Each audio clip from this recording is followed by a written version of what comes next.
Tinatamad na yung iba gumising na maaga kasi malamig. Tinatamad maligo. Pero, syempre, dahil tayo ay mga anak ng Panginoon, wala yan, walang lamig-lamig. Dahil nandito tayo para mag-serve sa Panginoon, para makinig ng salita niya, at para, syempre, mapapurihan siya sa pamamagitan ng ating mga buhay. So, itong September, ang ating naging topic is about giving. So, hindi naman din tayo, ngayon ay dahil third week pa lang naman ng September, ang ating pag-aaralan ngayon is about giving pa din. So, napa-advance nga lang dahil ang giving usually ay pinag-uusapan yan every December. Kasi nga, giving gifts. So, napaaga nga ng September, itong September, ibig sabihin, kailangan mag-prepare na tayo sa mga ibibigay natin. Sa mga inaanak, sa mga kaibigan, sa pamilya, at kung kani-kanino pa man. So, ngayon pa lang, syempre, malalaman na natin, ito pala, ang purpose ng pagbibigay, anong meron, bakit kailangan magbigay, so ano bang ways ng pagbibigay. So, may preparation pa tayo, may September, October, November, to December pa tayo para mag-isip talaga. So, basahin natin ang ating first verse. Yan. Sabi sa Ephesians 5:2, and walk in love as Christ loved us and gave Himself up for us, a fragrant offering and sacrifice to God. So, ibig sabihin dyan, ang Diyos, una niya nang ibinigay ang kanyang sarili para sa atin. So, ngayon, hindi tayo mahihirapan magbigay kasi may una nang nagbigay sa atin. So, meron tayong first model ng pagbibigay, which is ang ating Panginoon Diyos. Ang binigay niya sa atin ay si Jesus Christ. So, kasi baka isipin natin, pagbibigay na naman. Ito yung parang minsan nahihirapan ng mga tao.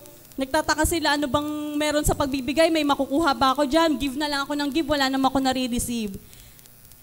But Jesus, ang ating Diyos, is an example na kahit na wala siyang ma-receive from us, is binigay pa rin niya ang buhay ni Jesus para sa ating mga kasalanan, para sa atin, para tayo magkaroon ng kaligtasan.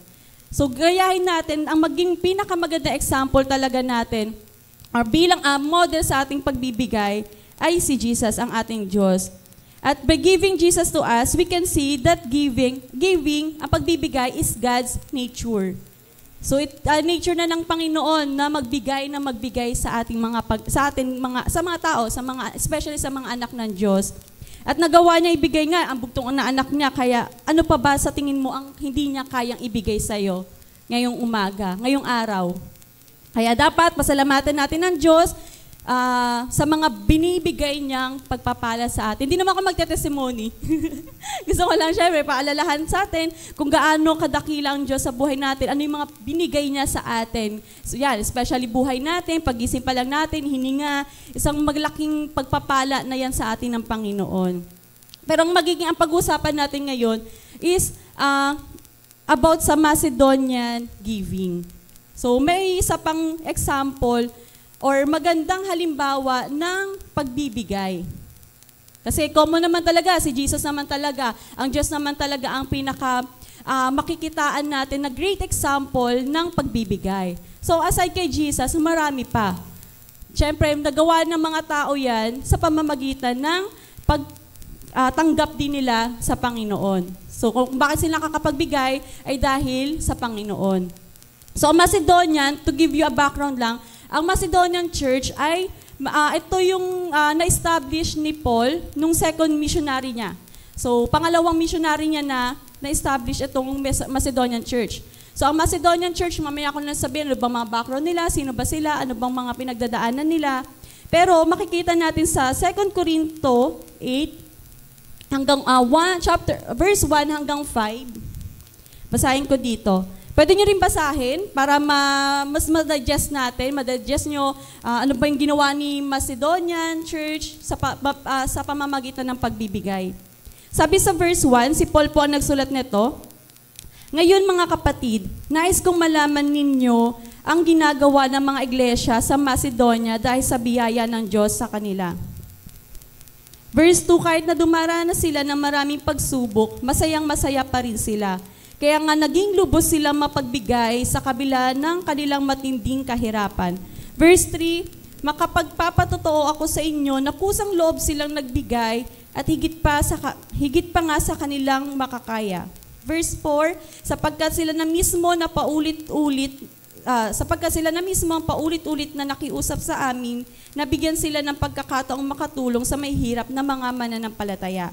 At higit pa nga sa aming inaasahan ang kanilang ginawa. Dahil una sa lahat, inialay nila ang kanilang mga sarili sa Panginoon at sa amin ayon sa kalooban ng Diyos. Sa Diyos ang papuri sa pagbasa ng kanyang salita. So kung iisa-isahin natin to, alam ko nabasa nyo naman at alam ko naintindihan nyo, ibig sabihin, ang mga Macedonian church, nagbigay sila sa mga kapwa believers nila.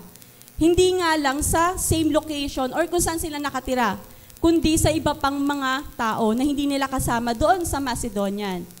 So layo ng naabot ng kanilang pagpapala or pagbibigay. Kumbaga parang from California to Tondo, ganun kalayo ang kanilang pagbibigay or ganun kalayo yung naging distance nila. Pero still nagbibigay sila sa mga church, sa mga mananampalataya na higit na nangangailangan ng tulong.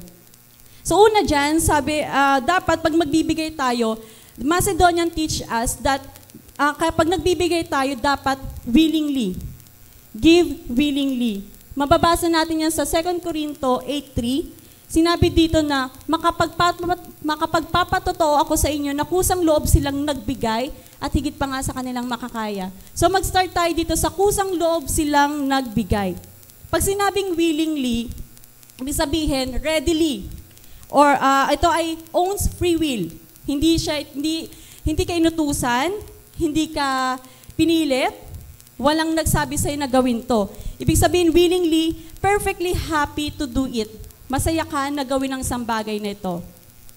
Walang sapilitan, hindi ka pinaalalahanan. Basta ang Macedonia ay nagbigay sila willingly. Saya kusang loob silang nagbigay. Sabi nga sa verse 4, kung i-continue natin yan, sapagkat sila na mismo ang paulit-ulit na nakiusap sa amin, nabigyan sila ng pagkakataong makatulong sa may hirap na mga mananampalataya. Pag silabing sila na mismo ang paulit-ulit na nakiusap, ibig sabihin, sila mismo nag-initiate na tumulong. Tulungan yung mga kapwa-believers nila. Nagbigay sila ng tulong dahil gusto nila makatulong. Ayun yung real purpose nila talaga, para makatulong. At by simply giving someone or supporting, ito ay pwedeng makapag-improve ng someone's life. So sa pamamagitan ng pagtulong natin, hindi natin akalain, hindi natin maiisip na, natutulungan ko na palang buhay ang taong ito. May nagbabago sa buhay niya.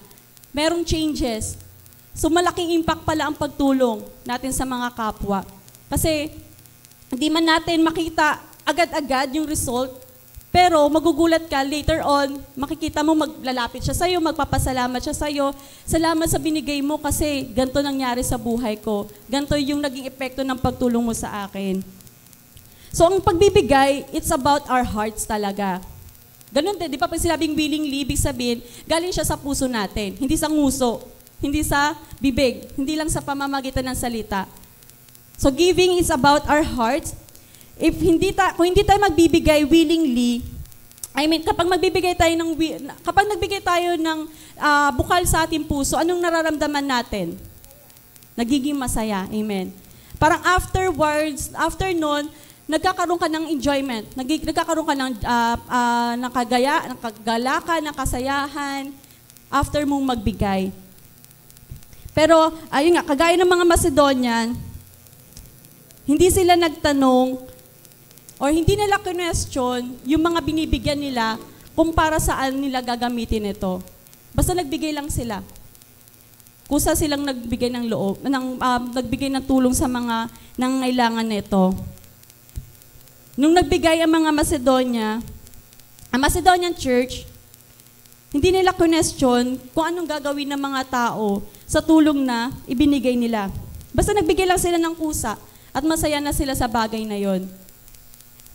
May binigay na ba tayo sa mga kapatid natin ng kusang loob? Sama ng loob. Kusang loob yun. Alam ko marami naman na kayo naibigay ng willingly na hindi kayo inutusan. Hindi naman tayo inutusan ng magulang or ng pastor natin. Bigyan mo nga si ganito, si ano, kasi walang makain. Minsan, di ba, or madalas, tayo pa nag-i-initiate, lalo na kapag nakikita natin yung mga kapatid natin na nangangailangan talaga. At hindi na natin sila tatanungin, para saan, anong gagawin mo dito? Bigyan mo ng 20. Huwag mo na tanungin, anong bibilin mo? Basta bigyan mo na lang siya. Ibigay mo na lang sa kanya. Ganon din kapag nagbibigay, dapat tayo ng tithes and offering sa Panginoon. Wag nating questionin ng church kung saan gagamitin yung fund, or wag nating questionin kung paano ina-expend ng church yung mga tithes and offering na natatanggap natin. As hindi willingly yun. Meron kang intention na malaman kung saan mapupunta yung tulong na ibibigay mo. Kaya pag nagbibigay tayo ng kaloob natin, hindi tayo pinipilit or inuutusan. Actually, ang pagbibigay ng tithes and offering, ito ay part or sign ng pagsunod natin sa Panginoon. It's our obedience to God. Pag sinabing obedience, pagiging masunurin, hindi ibig sabihin nun is pinipilit ka na gawin yung bagay na ayaw mo. Ikaw mismo ang may gusto na gawin yung bagay na yun kasi gusto mong masunod ang Panginoon sa pamamagitan ng pagbibigay. Actually, ang church, ang mga lingkod ng Panginoon, hindi talaga nila kailangan ng pera natin. Kung bakit tayo magbibigay ng tithes and offering natin sa Panginoon, actually, ang beneficiary nun is tayo mismo. Kasi nagkakaroon tayo ng privilege na maging part ng kingdom ng Panginoon. Kaya pa nagbibigay tayo, wag nating isipin na magbe-benefits lang nito yung simbahan, gaganda, aayos. Kasi kung totoo yun, ano nangyari sa church natin? Kaya may ibang siguro may mga tao na, sabi natin, yung mga mayayaman na takot mag-involve sa church. Kasi sinasabi nila, kapag nagbigay sila, ang nakikinabang lang, yung pastor, yung mga church members, kasi nakakakain ng gato, nakaka-receive ng ganyan. So hindi na sila, ayaw nila mag-involve. Pero kapatid, ang pagbibigay natin ng tithes and offering is para sa atin mismo. Tayo magbe-benefits nun. Magkakaroon ng kagalakan yung puso natin dahil alam natin na nasunod natin ang Panginoon. Kung ano yung kung ano yung gusto niyang gawin natin sa resources na meron tayo, gamitin natin ng tama at ibalik natin sa Kanya yung mga natanggap natin. At ayun nga, sa pamamagitan ng pagbibigay ng tithes and offering. Alam naman natin kung paano yung percentage, yung 10%, yung 20% ng saving. So, lagi nating naririnig na 10% lang yan, 90% na nga sa'yo eh. So, sa 10% na yun, hindi pa ba tayo willing na ibigay yun sa Panginoon? Kaya ang pagbibigay, hindi rin siya dapat pagmamalaki. Hindi natin dapat ipagmalaki kapag tayo nagbibigay sa Panginoon or sa mga taong nakapaligid sa atin. Ang pagbibigay, dahil nga about siya sa hearts natin, check natin yung puso natin na kapag nagbigay ba tayo, is willing ba talaga tayo ibigay sa kanila? O baka willing lang tayo ibigay sa kanila kasi alam natin na makikilala tayo sa pamamagitan ng pagbibigay natin sa kanila o sa Panginoon. Example na lang natin, ang mga politician. Hininaan. Sabihin na lang, hindi naman lahat po, karamihan, mas marami pa din. Sabihin na lang natin, ilan sa mga politician, kung bakit sila nagbibigay, dahil alam nila na makikilala sila sa pamamagitan ng pagbibigay nila. So, tama naman na magbigay. Kaso nga lang, nahahaluan talaga sila ng maling desire or intention. So, hindi na nagiging willingly yung pagbibigay nila. Kasi meron na silang other motives ng pagbibigay. So, politician ba tayo? Na kapag nagbibigay tayo sa Panginoon or sa mga kapatid natin sa pananampalataya ay para makilala tayo na bilang mapagbigay? O mas gusto nating magbigay sa Panginoon secretly Magbigay sa Panginoon ng hindi pinagmamalaki or hindi binobroadcast sa mga tao. Kung gaano kalaki yung tinatides mo, kung gaano kalaki yung offering mo, kung gaano ka-charitable sa mga nangangailangan. So willingly, hindi dapat maging boastful sa pagbibigay sa Panginoon. Part siya ng willingly. Kung willing tayo magbigay, kagaya ng Macedonia, na kusang loob na pagbibigay, wag nating hintayin na tawagin pa tayo, o wag nating hintayin na mawalan pa tayo ng trabaho, mawalan pa tayo ng source of income bago natin ma-realize na magbigay sa Panginoon. Kasi kung meron tayong ngayon, bigay na natin sa Panginoon. Huwag na natin hayaang mawala pa sa atin ang lahat, tsaka lang natin ma-realize. Kasi mas mahirap magbigay kapag walang-wala ka na. Maano din natin yan mamaya. Makikita rin natin sa mga Macedonian kung paano sila nagbigay kahit na beyond pa sa kanilang kakayanan. So, Macedonian teach us to give willingly nang walang ina-expect in return. Pag nagbigay ba tayo, in-expect natin na ibabalik nila sa atin yon? Hindi dapat. Kasi kung willing tayo nibigay sa kanila ang isang bagay, pagkain man yan, tulong man financially, tithes and offering, hindi tayo dapat nag-expect na, ibibigay ito sa akin, ibabalik tong kutsara, ibabalik tong Tupperware. So mga momshi, kapag binigyan nyo kami ng pagkain na naka-Tupperware, huwag nyo na pong expect na mababalik. Kasi nagagamit namin eh. Napapakinabangan namin. Sa susunod na may pagkain na magbibigay sa amin, tapos wala kaming ayun ang ginagamit namin. So pasensya na po sa amin na yung Tupperware nyo. Alam ko importante yan sa inyo, lalo na sa mga nanay eh. Sa bagay, madami naman daw po kayong Tupperware. Pero salamat po sa pagbibigay nyo sa amin ng mga financial or pagkain, o ano pa man, basta wag lang po kayo mag-expect. Hindi, ganun po talaga kapag nagbibigay tayo. Huwag tayong mag-expect na ibabalik nila sa atin yan. Ang magbabalik, hayaan na natin ang Panginoon ang magbalik niyan. Pero when you give your tithes to the Lord, huwag mo i-expect na pagpapalain ka rin. Huwag mo lang i-expect na i-bless ka niya through financial. Kasi maraming forms kung paano tayo pagpapalain ng Panginoon. Sana hindi dumating sa punto na nagbigay ka ng tithes ng 1,000. Don't demand. Huwag tayo magdidemand sa Panginoon na babalik to sa akin ng Lord kinabukasan, magiging 2,000 na to. Kasi ang Diyos, ang Diyos ay mapagbigay.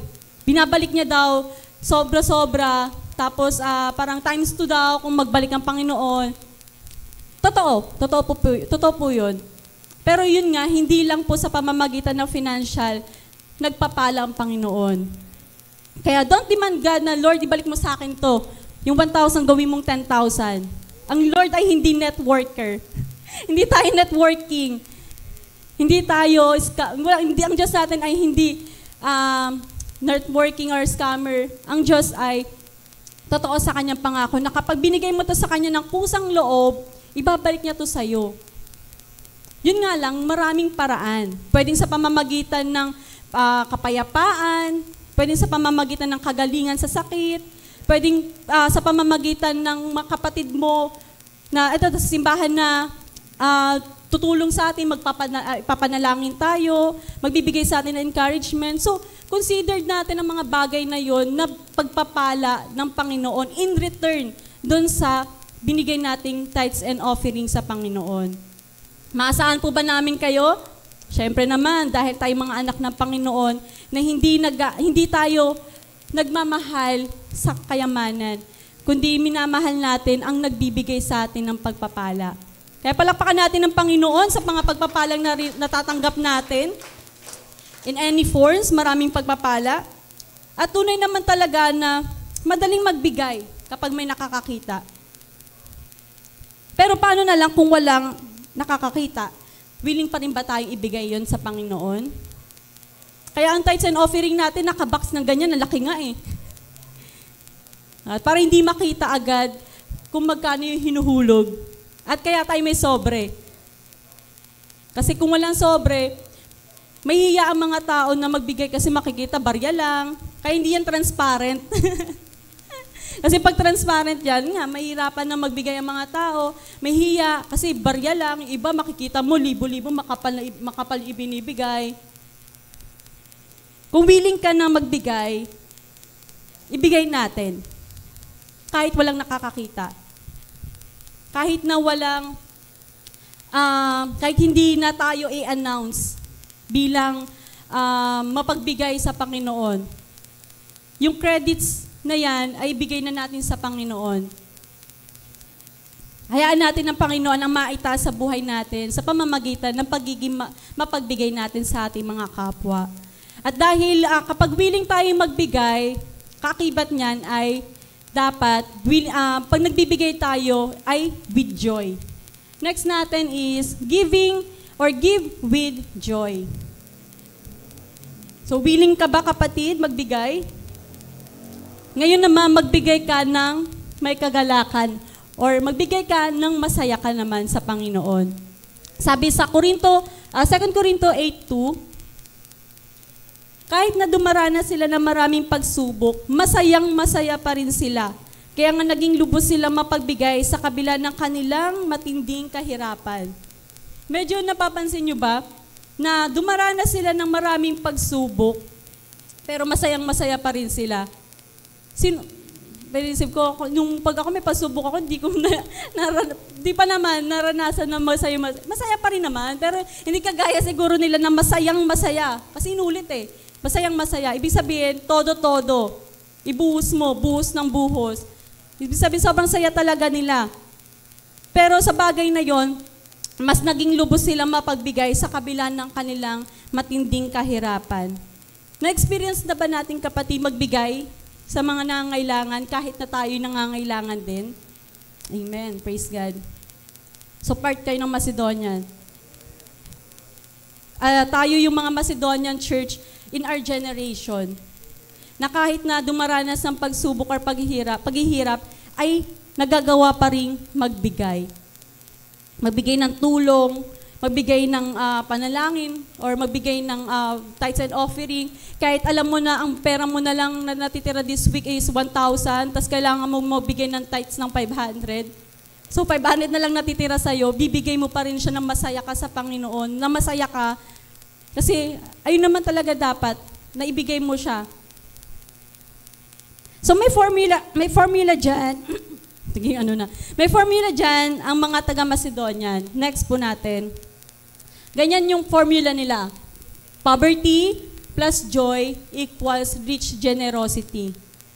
Mahirap sila, dumaranas sila ng paghihirap. Actually, sabi ni Paul sa ibang version, sila ay mga extreme poor. Sobrang hirap nila. Severe. Hindi lang poor. Severe. And yung trials nila is severe trial din ang kanilang na-experience. Pero, ang dinagdag nila, yung pagiging masayahin. Pagkakaroon ng kasayahan sa puso nila equals, ang naging result is lalo pa silang naging mapagbigay. Madalas, ang ano natin dyan, ang formula natin, poverty plus, sabihin na natin na condemnation equals X. Wala. Wala tayong maibigay. Pero ito yung naging formula ng mga Macedonian, na kahit na naghihirap sila, basta masaya sila sa ginagawa nila, mas lalo silang maging mapagbigay. Siguro ito yung tinuturo sa atin ng mga Macedonian na gawin din natin, i-apply natin sa ating buhay. Hindi porket dumaranas tayo ng pagsubok or paghihirap or hindi porket nasa middle class tayo, hindi ibig sabihin nun ay hindi na tayo magiging mapagbigay or wala na tayong maibibigay sa mga tao. Meron at meron pa din tayong maibibigay. Kasi sila nga eh. Gusto nyo malaman kung anong situation ng Macedonian? Kasi baka inisip lang natin, ordinary lang yan na kahirapan or pagsubok. Baka mga lang naman sila, minimum earner naman sila eh. Baka inisip natin, meron lang silang family problem, Hindi lang sila pinapayagan na umattend or hindi lang sila pinapayagan ng local, ng government na magbasa ng salita ng Lord. Ang background ng Macedonian, 1/3 ng population nila ay considered as mahihirap. So sabihin na natin na 2 million yung population nila, 30% doon ay mahihirap. So kung 30% ng 200,000 is 600,000, tama po ba, Teacher Ella? Hindi marunong compute. So kung 2 million, sa 2 million, 600,000 ang mahihirap sa kanila. So ang laking portion. 30%, actually pa half percent na nga eh. At kung bakit sila mahihirap, hindi sila minimum earner. Talagang unemployed sila. Wala silang trabaho. Kung bakit sila walang trabaho ay dahil yung politics nila, politician nila, yung ethnic groups nila ay merong tension. Talagang hindi nagkakasundo. Talagang nagkakagulo. Kaya hindi talaga sila nagkakaroon ng trabaho. At matindi ang corruption sa Macedonian. Mapalad tayo kasi dito, hindi hindi halata. Iba yung mga pinagpo-focusan si Alice, mga ganung bagay. Hindi pa ganung kalala. Hindi ganung kalala. Pero sa kanila talaga, malala ang corruption. Nakaw dito, nakaw doon. Siguro dito sa atin, ilang barangay pa lang, ilang ano pa lang, pero hindi lahat. Kanila kasi talaga sobra daw talaga, sobra. Kaya nung sinabi ni Paul na severe poor, talagang mahirap sila sa mas mahirap pa. Pero kung iisipin natin, grabe, masaya pa rin sila at nakakatulong pa rin sila sa kanilang mga kapatid sa pananampalataya. At hindi ko alam, kapatid, kung ano yung severe trials na meron ka ngayon. Siguro may unemployed sa inyo, di ba? Pero hindi naman siya severe trial na makukonsider kasi mapalad kayo, may mga magulang, mapalad kayo, ang Pilipinas ay hindi nga, maraming opportunity pa rin naman na trabaho. Mapili lang talaga itong mga natin eh. Mapipili lang po sila kaya wala silang trabaho. Hindi dahil sa walang opportunity. Marami. Ayaw doon na minimum. Gusto talaga nyo yung mga 40K, 50. Tapos nasa sa bahay lang. So iba't iba, marami. Hindi ko alam kung may kagaya ba sa inyo pero hindi, wala tayong alam, ako mapalad, parang proud ako sabihin na hindi tayo kagaya ng Macedonian na dumaranas ng severe trial and severe persecution. Kasi nandito pa tayo sa simbahan eh, nahawakan natin yung Bible, hindi tayo tinututukan, hindi tayo tinututukan ng mga armado dyan, na kapag konting galaw mo lang, baka bigla tayong barili, mga ganon. So malaya pa tayo, tayong mga nasa generation ngayon. So ang Macedonian, ang mga na-encounter or yung mga na-experience sila, patunay na kahit na dumaranas tayo ng pagsubok, pwede tayong magbigay ng may kasiyahan. Huwag na nating hawaan yung mga tao ng kalungkutan natin. Spread love, sabi nga, spread joy. I know naman, syempre, hindi natin maiwasan there. Syempre, dumaranas tayo ng pagsubok ng problema, ng kalungkutan. Pero kapag magbibigay tayo sa tao, huwag na natin ibigay yung hindi maganda sa atin. Ibigay natin kung ano yung ibinigay sa atin ng Panginoon. At yun nga, yung kapag-asa, yung Word of God, encouragement, support. At kapag hindi ka masaya sa pagbibigay, huwag ka na lang magbigay. Ganun lang po kasimple yun.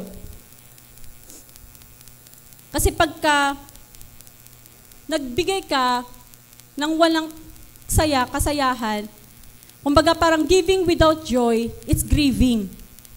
Sorrow, pain. Burden siya sa'yo. So kung magbibigay tayo with joy.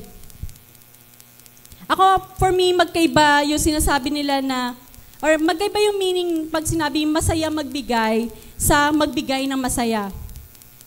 Kapag sinabing masaya magbigay, it's joyful to give. Ibig sabihin, after ka doon sa resulta ng pagbibigay. Kapag nagbigay ka, magiging masaya ka. Satisfying siya sa'yo, fulfilling siya sa'yo. Pag sinabi namang magbigay ng masaya, giving with joy or give with joy, ibig sabihin nun, totally magkakapagbigay ka dapat with joy, whether may nakakakita or may reward, masaya ka na magbibigay dahil grateful ka sa blessing na nanggaling sa Panginoon. Mas maganda na magbigay ng masaya kaysa masaya magbigay. Do parehas naman siya. Pero kapag sinabi mo kasing masaya magbigay naka-focus ka sa sarili mo na kaya gusto mo magbigay kasi nasasatisfy ka, masaya para sa'yo. Pero pag sinabing magbigay ng masaya, hindi lang ikaw yung nagbe-benefits, pati yung taong binibigyan mo, nagiging masaya din. So hindi ka lang nakafocus sa sarili mo. Hindi lang yung satisfaction or yung joy, yung fulfillment, hindi lang naka-center sa atin, kundi dun din sa mga taong bibigyan natin. Kasi pag binigyan mo siya, pag binigyan ko kayo ng iPad, na masaya ako, magiging masaya ka o hindi? Oh, di ba? Kasi pag binigay ko sa inyo, kasi hindi ako masaya eh. Sa tingin nyo, magiging masaya kayo? Hindi kayo magiging masaya. Ay, sa'yo pala to, Pastor. Ako, hindi kayo magiging masaya, kasi hindi ako masaya eh. Kumbaga, parang maiisip nyo, Pastor, bigay ko na ba? Kay Pastor to eh. So, ganun. Hindi siya. Sa totoo lang. Siguro magiging masaya kayo, syempre iPad daw eh. Pero deep in your heart, merong kirot, parang, ano ba to, ba't ganun? Hindi siya nasayahan na ibigay sa akin to. Parang nagtatampo pa nga siya nang binigay to eh. Parang masama pa ang loob. Diba? Pero kung pag binigay ko to ng masaya ko, hintayin nyo. Hintayin nyo si Pastor magbigay ng masaya bago nyo tanggapin. So yun ang pinagkaiba kapag masaya magbigay at magbigay ng masaya. Hindi dapat out of duty kapag nagbibigay tayo. Pag magbibigay tayo ng tulong, huwag natin isipin na, part to ng ministry ko, kaya dapat kong gawin. Kung hindi ka naman masaya sa gagawin natin, again, huwag na natin gawin. Kasi hindi lang tayo maapektuhan nun, pati yung mga taong nakapaligid sa atin. Magwawalis ka nga, parang sa bahay lang. Maghuhugas ka nga. Bibigyan mo nga yung kapatid mo sabihin natin, ng pagkain. Pero dahil masama ang loob mo kasi late na siya umuwi, puyat, kaya hindi naman tumutulong sa bahay, walang ginagawa, huwag mo na lang ibigay. Kasi sasama din ang loob niya. Baka sumakit pa yung tiyan niya. So kapag nagbibigay tayo, hindi dapat out of duty. Ang pagtulong ay hindi rin dapat burden sa atin. Dapat nakikita natin ito as a privilege na makatulong sa mga nangangailangan. Hindi siya out of duty, hindi siya call of duty, hindi siya call of ministry. At kapag nagbigay tayo, hindi dapat tayo nabibigatan sa pagbibigay. Dapat masaya palagi tayo magbigay sa kanila. Dahil ang Diyos natin ay hindi nakatingin sa amount or sa dami ng ibinibigay natin na tulong or binibigay natin na tithes and offering, kundi sa heart natin. Kung masaya ba tayo sa pagbibigay. So mamaya dapat pag magbibigay tayo ng tithes and offering, nakangiti. Nakaganan lahat. Palalapit ito nakangiti. Kasi sabi, give with joy eh. Wala pa naman ako nakikita na nagbigay na nakasimangot. Tingnan natin mamaya, Pastor. Dapat pala yung natin, yung tithes and offering, nasa gitna, no? May camera. May CCTV. Tapos makikita natin, pag may nakita tayo nakasimangot, wag mo na yung muna ibigay. Wag muna ha, hindi ko sabi wag ibigay. Wag muna. I-prepare mo muna yung puso mo hanggat kapag masaya ka na ibigay yon, tsaka mo na ibigay. Di mo naman nanakawin di mo naman itatago, di mo naman gagastos sa isang bagay or sa maling bagay. I-reserve mo muna. Kasi pagka gano'n, mas magkakasala tayo eh. Binigay natin siya sa Panginoon ng masama ang loob. Na, Lord, wala na akong pera eh, tapos bibigay ko pa sa'yo to. Wala akong wala na akong budget. Wag muna, hintay mo muna, i-ready mo muna, pag-pray mo muna yung sarili mo, na Lord, gawin mong, bigyan mo ako ng kasayahan sa pagbibigay. So mamaya pero wag naman saan mamaya biglang walang nagbigay, no? Kasi hindi pala masaya lahat. Walang lumapit. Ano nangyari? Walang tithes and offering. So ngayon pa lang pag-pray na natin, na ihanda ng Panginoon yung puso natin pag magbibigay tayo ng tithes and offering sa Panginoon. At ang Macedonian Church is a living testimony, una, na pwede nating ma-experience ang joy in the midst of trial. May kasiyahan pa din sa gitna ng struggle in life, sa gitna ng pagsubok. At yung persecution cannot take away our joyfulness in serving God. Siguro masaya, siguro mga 50%, 20% sa atin, or hindi na masyado na persecute ng family. Kasi may mga magulang na din na nakakakilala sa Panginoon. Pero itong mga Macedonian na yan, persecution lang, grabing persecution ang na-experience sila.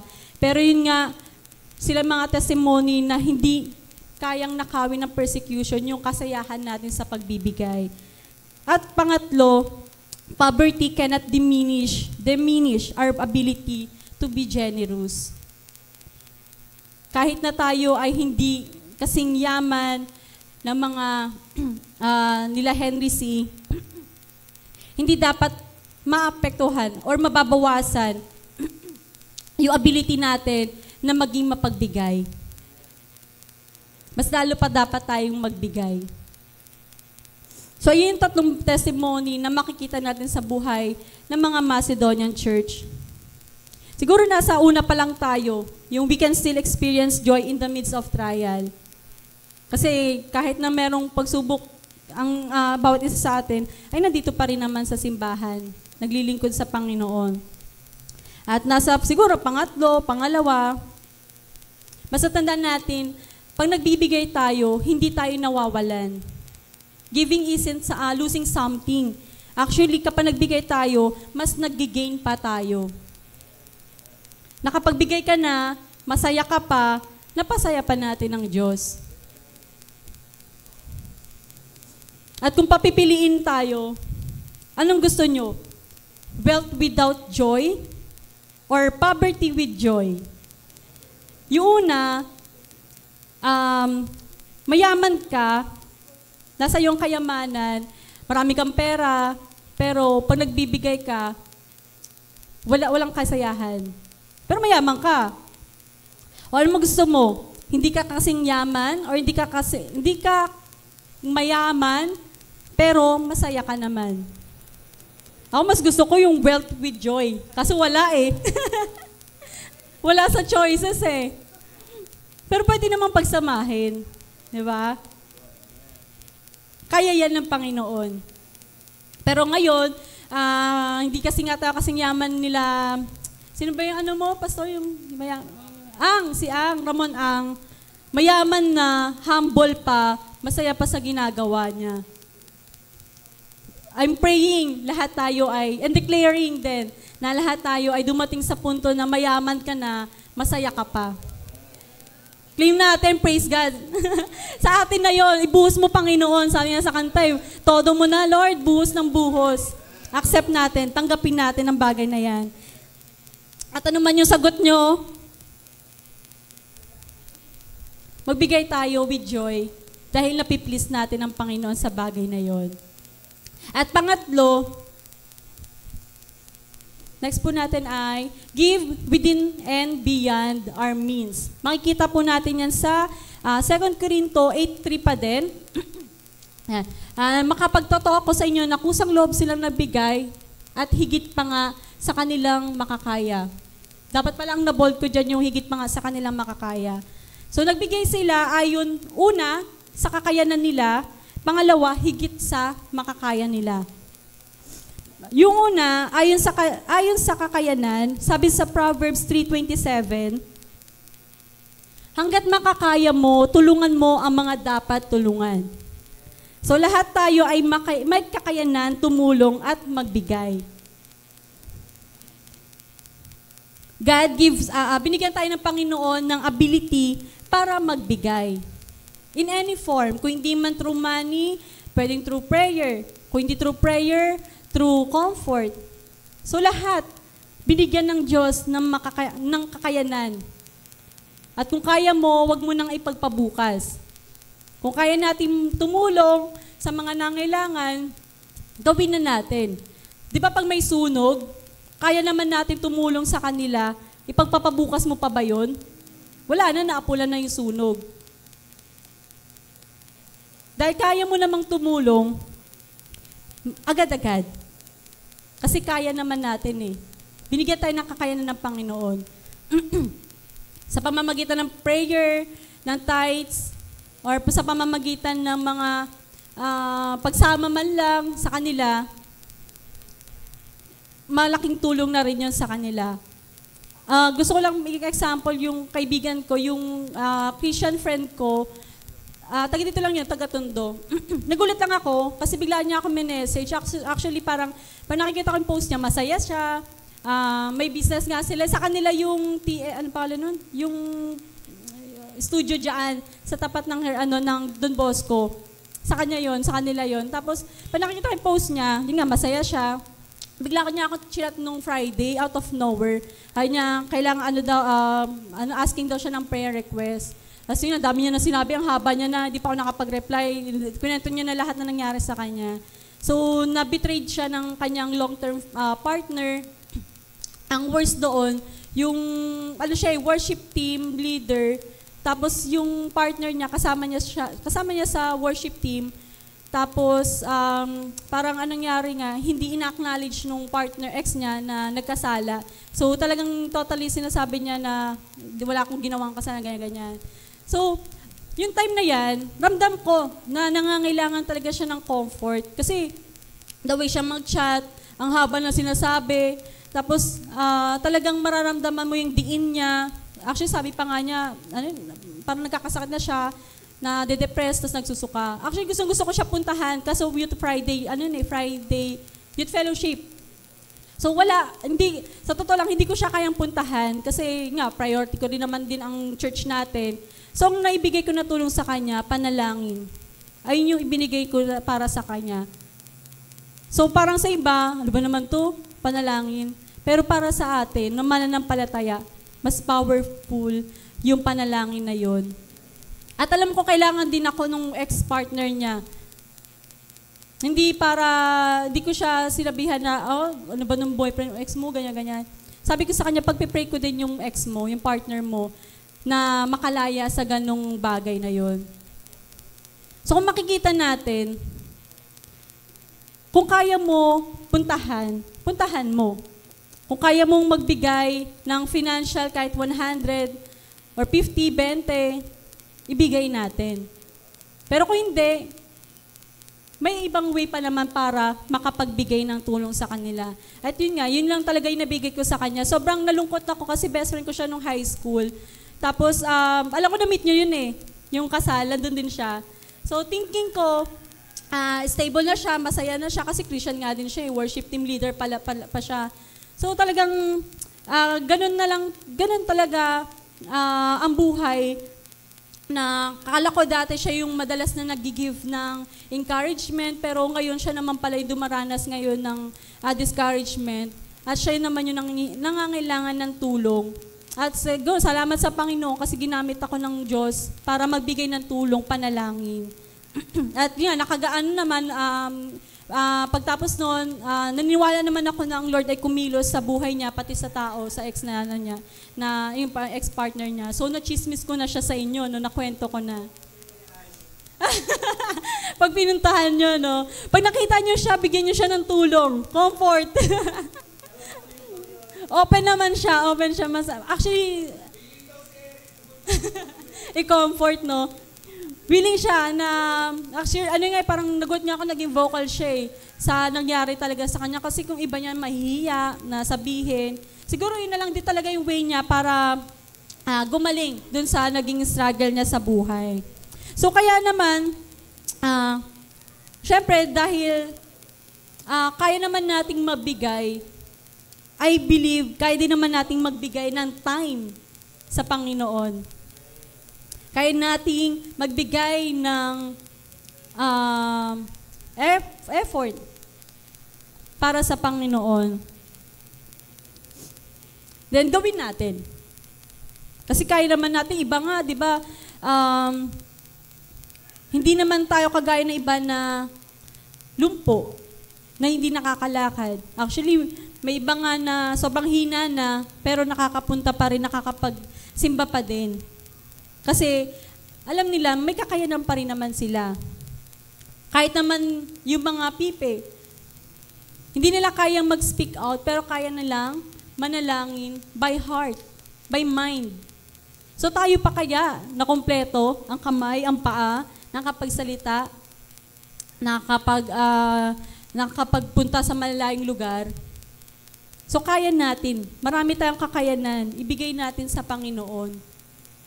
At yung pangalawa, higit sa kakayanan. Ito yung exciting and hard part ng pagbibigay. Beyond our ability.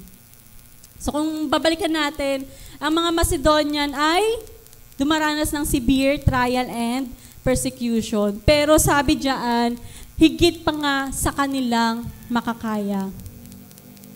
Dahil madaling magbigay kapag sobra sa atin. Halimbawa, bigyan ko kayo ng 10K. Madali for me. 10K. Kasi excess money ko yon. Madali siya. Pero ang totoo, yung 10K na yan, kulang pa yan. Pambayad lang, kulang pa ngayon sa pambayad namin Nag-good kinabahan si Pastor, magbibigyan ko ng pera. Pero pag excess, madali siyang ibigay, di ba? Kaso wala akong excess excess prayer. Yun ang mabibigay ko. Example din siguro, last Thursday, narinig ko kasi nag-uusap si Mama at si Papa. Sabi ni Papa, nagbigay daw siya ng 1.5 sa kabatchmate niya nung high school. Sabi ni Mama, nagagalit si Mama, ano ba yung rebellion? Nagbibigay ka pa ng pera? Wala ka nang pera? Nagagalit yung mama ko. Sabi ko, Pastor, bumulong agad ako. Dear, ayun yung topic ko sa Sunday. Sa kanya. Ibig na, hindi ko sila pinagsabihan. Natuwa ako kasi meron kayo example. Sabi ni Mama, wala ka nang pera, bibigay ka pa, ano ka ba naman? Sabi ni Mama sa kanya. Kasi yung papa ko, syempre, hindi kami mayaman. Papa ko, ang business niya, bira talaga. Siguro, sa loob ng isang buwan, 3 beses nang siya nagkakaroon ng customer dito sa Divisoria. Tapos struggle pa yun kasi from Cavite, pupunta siya ng Divisoria, Quezon City, para pick upin yung item, para i-deliver. So ganun, sobrang struggle pa sobrang hirap para kitain yung pera. Tapos syempre, isipin ni Mama, ba naman to, hirap ka na nga pumunta, tanda-tanda mo na nga tapos nag-negosyo ka pa, nagbi-business ka pa, ibibigay mo lang sa mga tao. So sabi ni Papa, may sakit daw kasi yun. Nakalimutan ko yung sakit Basta malubha yung sakit niya. So, binigyan niya kasi nga, alam niya na nangangailangan ng tulong niya.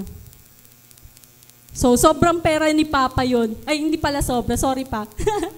Ano lang yun? Sapat.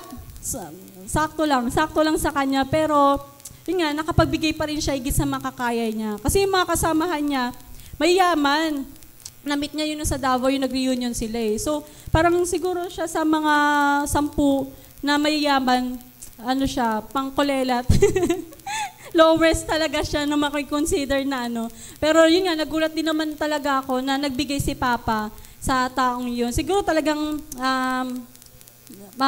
masaya siya or gustong-gusto niya rin talaga makatulong sa tao na yun kahit na matagal niya nang hindi nakilala. At isa pang example doon is yung babaeng balo. Nakalimutan ko yung verse, hindi ata nalagay. Yung babaeng balo na nagbigay ng kusing doon sa sa tapat ng yung sa church. So sabi doon, anong verse nga 'yun? Hanapin ko. Diba sa, yun, example doon, sinabi doon na mas higit na nagbigay ang taong ito kasi yung binigay niya ay higit sa kakayanan ng babaeng balo. Kasi yung mga ibang nagbibigay ng mga kaloob nila doon, yung mga ibang tao is sobra yon sa pera nila. Kaya kaya nilang magbigay ng mga thousand, sabihin na natin na gano'n. Pero itong babaeng to, yung 2 kusing na ibinigay niya ay talagang sobra pa sa kakayanan niya kasi nga siya ay nasa parang sabihin natin, nasa mababang estado ng buhay. So, pero, nagawa pa rin niyang magbigay. At mapapaisip talaga ang tao, kung worth it ba itong ginagawang pagbibigay ng Macedonian na higit sa kanilang kakayanan? Hindi pa parang, sorry for the word, pero parang isipin ng mga unbeliever na parang katangahan naman to, ibibigay mo higit sa'yo, ikaw di nangangailangan. Diba, knowing yung culture nila, despite noon, nagawa pa rin nilang magbigay. Minsan talaga, kung sino pa yung mga aba, sila pa yung mas generous givers. Kung sino pa yung kakaunti lang ang meron sila, sila pa yung mas malaki magkaloob. At tayo ay pinagpapala, pinaprosper ng Panginoon sa mga material, financial, spiritual na bagay, hindi para i-spend lang natin yan sa sarili natin. Kaya tayo pinaprosper or kaya tayo pinapayaman ng Panginoon sa through spiritual, material or financial man yan, kundi para makatulong sa mga higit na nangangailangan sa atin. Hindi nyo ba gusto isipin na mas mapalad ka sa mga taong yon? Though hindi naman tayo magiging mayabang na buti na lang ako, may nakakain pa ako, tas siya wala. Hindi para kaawaan or hindi para i-condemn sila na wala silang makain. Kundi para maisip natin na may higit na nangangailangan sa atin na dapat din nating tulungan para din maging kagaya natin sila na magkaroon ng kaginhawaan sa buhay. Kung iba sa atin nakakain ng 4 times a day, tapos malalaman natin na yung ibang tao is 2 times a day, bakit yung 1 na yan hindi mo ibigay sa kanya para equally 3 times a day na kayong kumakain? Mat yun, no? Naisalya yung mat. Diba? Ibig sabihin, kung meron ka at yung isa ay wala, ibigay natin. Ito nga is, actually, ito nga sa Macedonian, higit pa nga doon sa kanilang makakaya eh. Ibig sabihin, meron at meron pa rin talaga tayo may ibibigay. Natatakot lang tayo minsan na ibigay. Yung natitirang meron tayo, or yung kakonting meron tayo. Pero sa Diyos, aalisin niya yung takot natin. Kasi pag minahal natin talagang kayamanan, hindi natin makikita yung pagkilos ng Panginoon sa buhay natin. Kasi mas nakikita natin yung kakayanan ng kayamanan na magagawa niya sa buhay natin. At God, so ang big questions, kahit din ako, ang big questions ko dyan, so paano sila nakapagbibigay higit sa kakayanan nila? Dahil kaya nilang magbigay higit sa kanilang kakayanan dahil una nilang binigay ang kanilang buhay sa Panginoon. So, yun yung sikreto. Nagtaka din ako, paano sila nakapagbigay ng willingly, with joy, within their means, and beyond their means. So, the secret is nasa 2 Corinto 8:5. Sinabi dito, at higit pa nga sa aming inaasahan ang kanilang ginawa dahil una sa lahat, inialay nila ang kanilang mga sarili sa Panginoon at sa amin, ayon sa kalooban ng Diyos. So kaya pala, kaya nilang magbigay. Kasi una na nilang ibinigay ang kanilang buhay sa Diyos. Dahil kung tayo lang naman talaga, hindi natin kaya. Hindi nila kaya yun.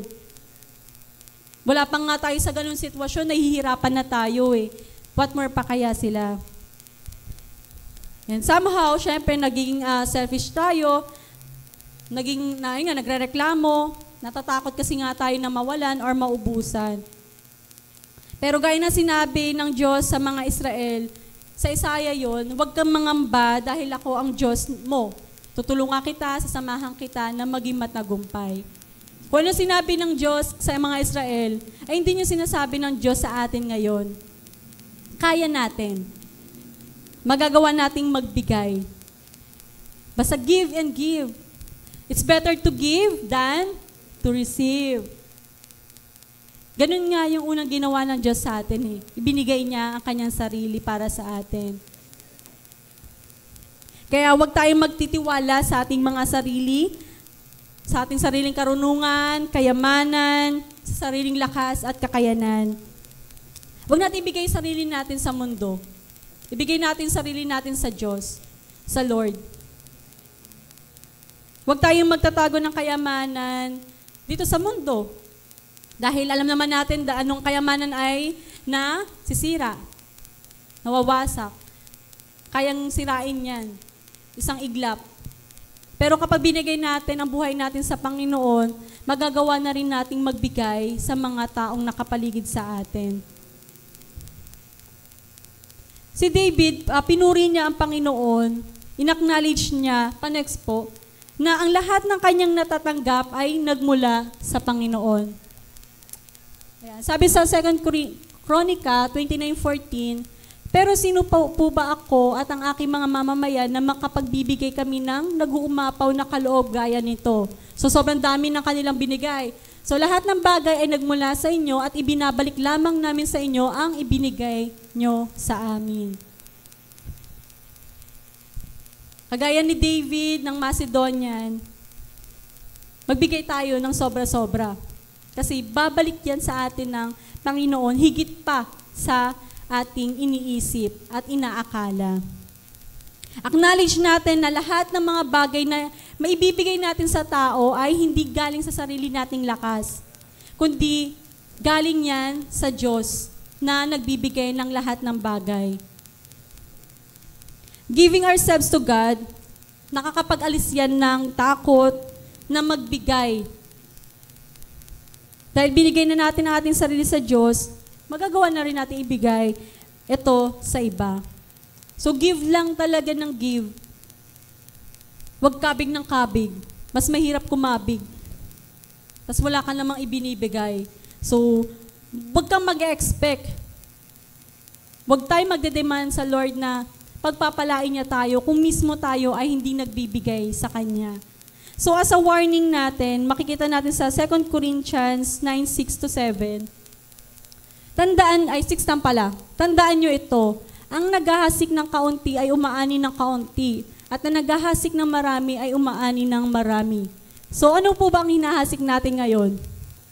Kakaunti po ba? O marami? Kasi kung kakaunti lang po, kakaunti lang din ang ating aanihin. Kung konti lang ang binibigay mo sa Panginoon, na effort, na time, 24 hours, meron tayong 24 hours, kasi binibigay lang natin is 0.30 minutes. Huwag natin i-expect na ang Diyos huwag natin expect na mararanasan natin ng lubusan yung Kanyang presensya. Kasi tayo mismo ay hindi tayo lumalapit or nagbibigay sa Kanya ng buhay natin. Hindi natin binibigay sa Kanya yung nararapat. Huwag tayong mag-demand sa Lord ng blessing kung hindi mo pa binibigay ang buhay mo sa Kanya. Sinasabi nila, ayoko sa Diyos kasi hindi niya ako pinagpapala, hindi niya ako binibigyan ng trabaho, hindi niya iniingat ang pamilya ko, nagkasakit kami, ganyan. Ang tanong, kapatid, binigay mo na ba sa Diyos ang buhay mo? Bigay natin sa Diyos ang buhay natin. Una sa Kanya. Para makapagbigay na rin tayo sa mga tao, sa iba, sa church, sa leaders, sa congregation, o saan pa man. Malayong maabot ng tulong natin kapag ka-inacknowledge natin kapag una natin ginawa ay ang ibigay ang buhay sa Panginoon. So So alam ko naman, and I believe, I'm praying na maghasik tayo ng madami para umani rin tayo ng napakarami. So simulan natin ngayon sa pamamagitan ng pagbibigay ng kaloob natin sa Panginoon. Actually, hindi pa nga yun higit sa ating makakaya yung mga binibigay nating tithes kasi 10% nga eh. So ibig sabihin natin, tira pa talaga sa ating 90%. As a conclusion natin, giving is obedience to God. Sabi sa, nalagay ko po ba sa last verse? Yan, 2 Corinto 9:12-13. Ito na, paano?